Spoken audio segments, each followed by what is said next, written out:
Welcome back, everybody, for another deep dive. This time, we're going to be looking at something that's pretty interesting. It's kind of the intersection of faith and technology, Yep. and specifically how a mobile app called the Faith app connects with a passage from 2 Peter Huh. on spiritual growth. Interesting. Yeah, and you might be surprised to hear those two things together. But what we're going to unpack today is how an app can actually help churches thrive, Mm. especially those with limited resources. Well, I think that's pretty intriguing to think about, that technology can move beyond simple convenience and actually deepen our understanding of faith. Right. And in the case of the Faith app, it seems to be about empowering churches, particularly smaller ones, who might not have the resources to create their own digital platforms. Exactly. So the Faith app is designed to be this comprehensive tool for churches. They can upload sermons, share daily devotionals, send announcements, even take offerings digitally all through the app. Wow. It's kind of like a one-stop shop for churches to connect with people online. I'm curious to know what you think of its potential impact. Well, I think what stands out to me is how the Faith app levels the playing field, Creating and maintaining a robust online presence can be costly and complex, especially for churches with limited budgets and technical expertise. I can imagine. But by providing the infrastructure and features, this app enables them to engage their congregations and reach wider audiences in a way that might have been previously out of reach. Yeah, it makes you wonder if this is part of a larger trend of churches adapting to the digital age. Yeah. Right? I mean, it's no secret that attendance in physical churches has been changing, and people consume content differently these days. Absolutely. It's about meeting people where they are, and increasingly that's in the digital space. Now, the interesting juxtaposition here is this passage from 2 Peter. Yeah. You've got this practical text solution alongside this timeless wisdom on spiritual growth, diligence, virtue, knowledge, self-control, patience, godliness, brotherly kindness, and ultimately love. Wow. It seems almost paradoxical at first glance. Yeah. I was thinking the same thing. You have this cutting-edge technology on one side and this ancient text on the other. Right. But the source material seems to suggest a connection. Could you elaborate on how these seemingly disparate elements might actually complement each other? Well, what's fascinating is how the app's features actually map onto those stages of spiritual growth outlined in 2 Peter. Okay. Take, for example, the daily devotionals. Right.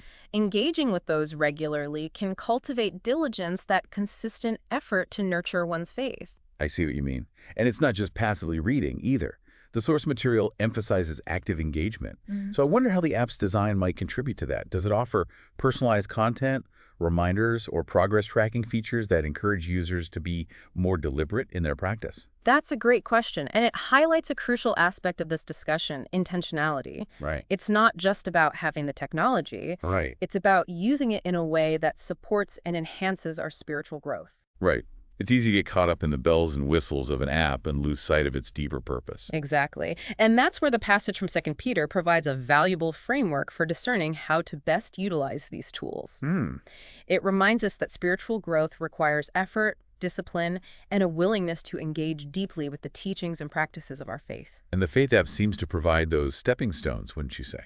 It's like it offers the tools, but the individual still has to do the work. Yeah. Kind of like that metaphor from the source material about the child eating cookies. Right. Messy, but full of potential. Ah, yes.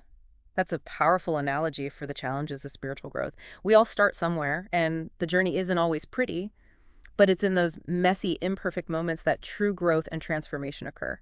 It's about seeing past the crumbs, so to speak, But yeah. and recognizing the potential within each individual. Mhm. And it makes me wonder how churches can use technology like the Faith app, not just to streamline their operations, Right. but also to guide and support individuals on their unique spiritual journeys. That's a crucial point. It's about nurturing that potential, and the Faith app seems to offer some interesting ways to do that. We were talking about diligence earlier. What about the next stage of spiritual growth outlined in 2 Peter virtue? Right. How might a digital tool like this support something as well internal as virtue? That's a good question. Virtue is about aligning your actions with your beliefs, having the courage to do what's right, even when it's hard. I can see how having access to sermons or daily reflections on the Faith app could inspire and motivate, but how would it translate to real-life action? Well, the digital space can actually play a significant role in fostering a supportive community. Okay. Remember, we don't grow in isolation. We need others to challenge and encourage us. And in a world where negativity and conflicting values are often amplified online, Right. Having a space where people can connect with like-minded individuals, share their struggles, and celebrate victories together can be incredibly strengthening. So the Faith app could provide a kind of virtual safe space, a counterbalance to the sometimes overwhelming negativity we encounter online, a place where those shared values can be affirmed and reinforced. Exactly. And it's not just about a sense of belonging, it's also about accountability. Knowing that others are walking a similar path, that you're not alone in your struggles, Right. can be a powerful motivator to stay true to your values. It reminds me of the passage's emphasis on brotherly kindness, Yeah, that sense of shared responsibility and support within a community. right. It makes me wonder how the Faith app facilitates interaction between members. Does it offer features specifically designed to foster those kinds of connections and encourage mutual support? That's a great question, and one that speaks to the heart of how technology can be used to build genuine community. It's not just about providing a platform, it's about intentionally designing features that encourage meaningful interaction. Okay. Think about forums for discussing sermons, online prayer groups, or even virtual volunteering opportunities. So it's not just replicating a physical church experience online. But creating new ways for people to connect and engage with their faith and each other in ways that are uniquely suited to the digital space. Exactly. And that brings us to the next stage of spiritual growth knowledge. It's not just about accumulating information, but deepening our understanding of Scripture and applying it to our lives. Turning information into wisdom. Yeah. Right. And I can see how the ability to access sermons online anytime, anywhere Right. would be a valuable tool for that.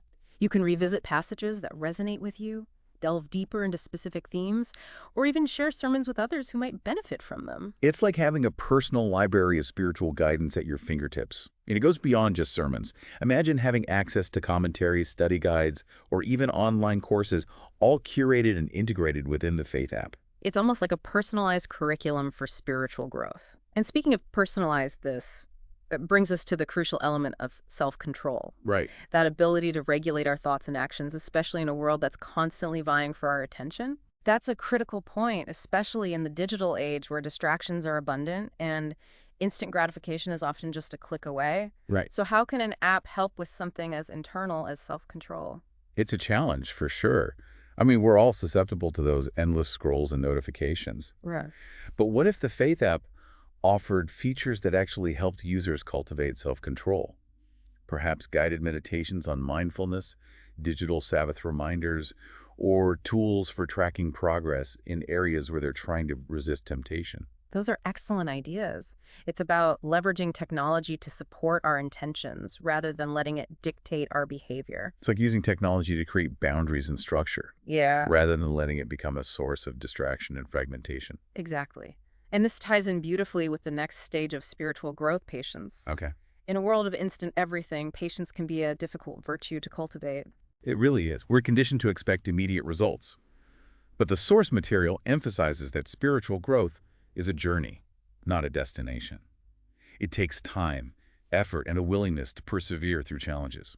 And the Faith app can help foster that sense of perseverance by providing a supportive community where people can share their struggles, offer encouragement, Yeah. and remind each other that they're not alone in their journey. It's about celebrating those small victories along the way Right. and recognizing that setbacks are a natural part of the process. It sounds like the app could be a source of comfort and encouragement during those inevitable moments of doubt or discouragement. Absolutely. And it can also help users connect their individual journeys to the larger story of their faith community. Imagine being able to see how others are engaging with the same materials, share insights, and learn from each other's experiences. It's creating a shared narrative of faith woven together through the digital threads of the app. Precisely. And that brings us to the next stage of spiritual growth, godliness. Oh yes, godliness. It's a word that's often misunderstood, isn't it? It is. And it's particularly interesting to consider it in the context of the digital age. What does it mean to live a godly life online? I was just thinking the same thing. It's not about being perfect, but about striving to embody those qualities of love, grace, and compassion that we associate with the divine, Right. even in the often messy and unpredictable realm of the internet. Exactly. And the Faith app can help facilitate that by providing resources and opportunities for users to learn about and practice ethical online behavior, engage in respectful dialogue, and use their digital platforms for good. So it's about equipping users to be responsible digital citizens, Right. using their online presence to uplift and inspire rather than contribute to negativity and division. Absolutely. And it's also about creating a digital space that reflects those values of kindness, compassion, and grace. Okay. Think about the app's community guidelines, the way it moderates content, and the tone it sets for online interactions. It's about cultivating a digital culture that aligns with those deeper spiritual principles. Precisely. And that leads us finally to the culmination of spiritual growth love. Ah, love, the ultimate expression of faith, the force that binds us together. But it's also the most challenging, isn't it? Especially in a world that often feels so divided and disconnected. It is a challenge and one that is perhaps even more pronounced in the digital age. Right.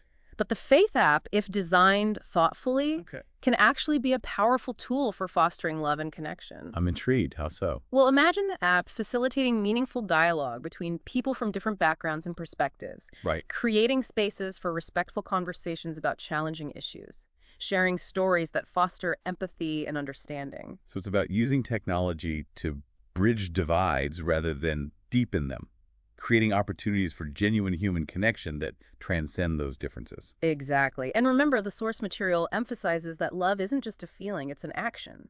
Right. It's about extending grace and mercy even to those who might be different from us. Right. It's about putting our faith into practice, reaching out to those in need, and using our digital platforms to make a positive impact on the world. And the Faith app could facilitate that by connecting users with opportunities to serve their communities, volunteer their time, or support causes that align with their values. Imagine being able to find and participate in local service projects or donate to charities all within the app. It's like mobilizing compassion through technology, turning faith into action in the digital age. This is also inspiring. It's like we've glimpsed a future where technology, instead of distracting us from our spiritual lives, actually enhances and deepens them. And what's truly remarkable is that we're only just beginning to scratch the surface of what's possible.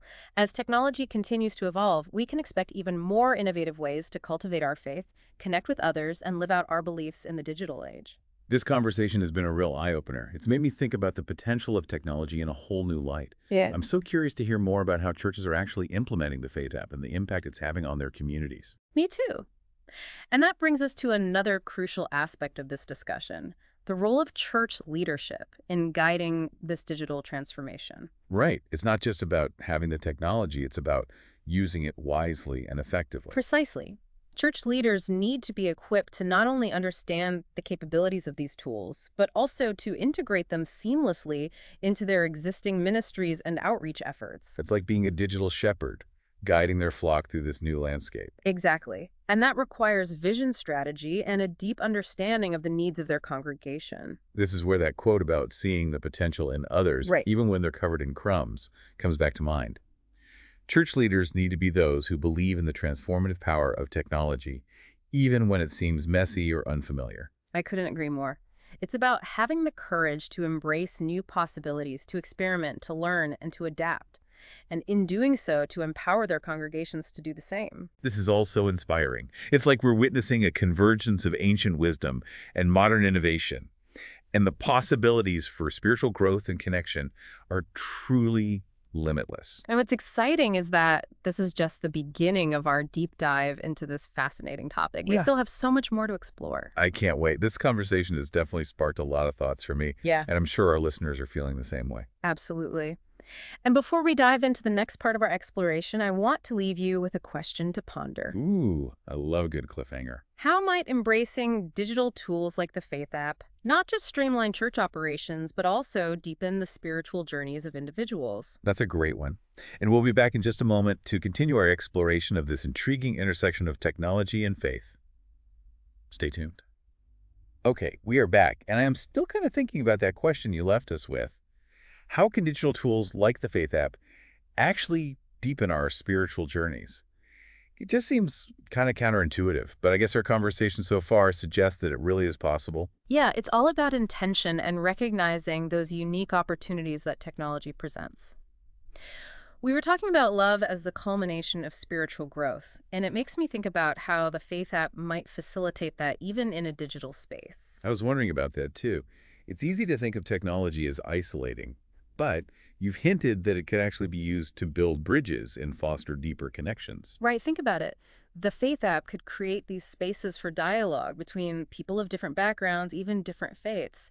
Imagine respectful conversations about challenging issues, or even sharing stories that promote empathy and understanding. It could be like a virtual common ground where people connect on a human level regardless of their differences. But doesn't the source material emphasize that love isn't just a feeling?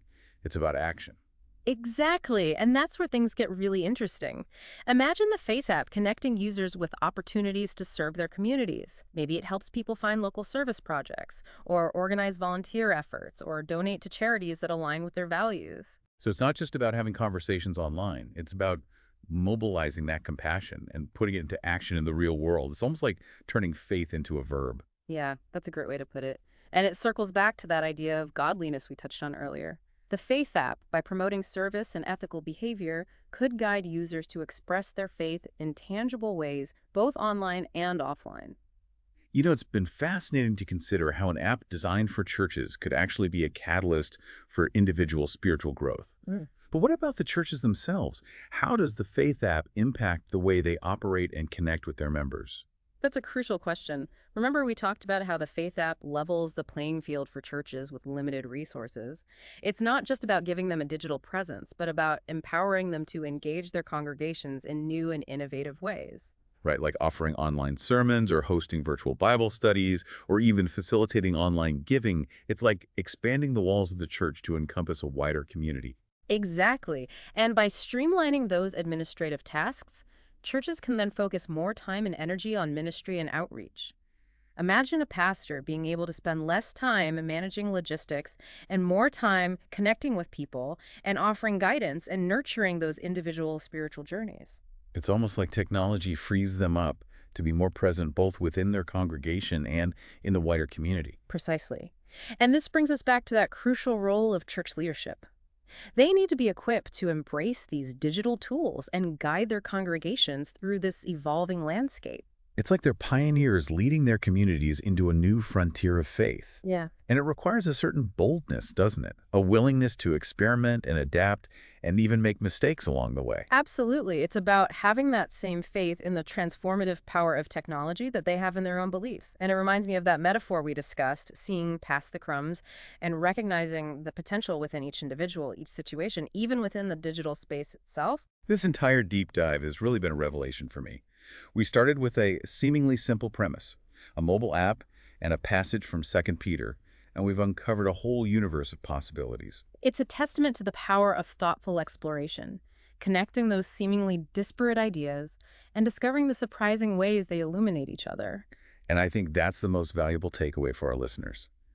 This deep dive isn't just about the Faith app or Second Peter, it's about encouraging a mindset of curiosity, looking for those unexpected connections between faith technology and our own personal growth. And with that in mind, I'd like to leave you with one final thought. As you go about your day, consider the tools you use, the technology that surrounds you, and ask yourself, how might I use these not just to simplify my life, but to deepen my connection to something greater, to serve my community, and to express my faith in meaningful ways? The answers might surprise you. That's a powerful question to ponder. And with that, we'll leave you to explore those possibilities. Thanks for joining us on this incredible deep dive. Until next time.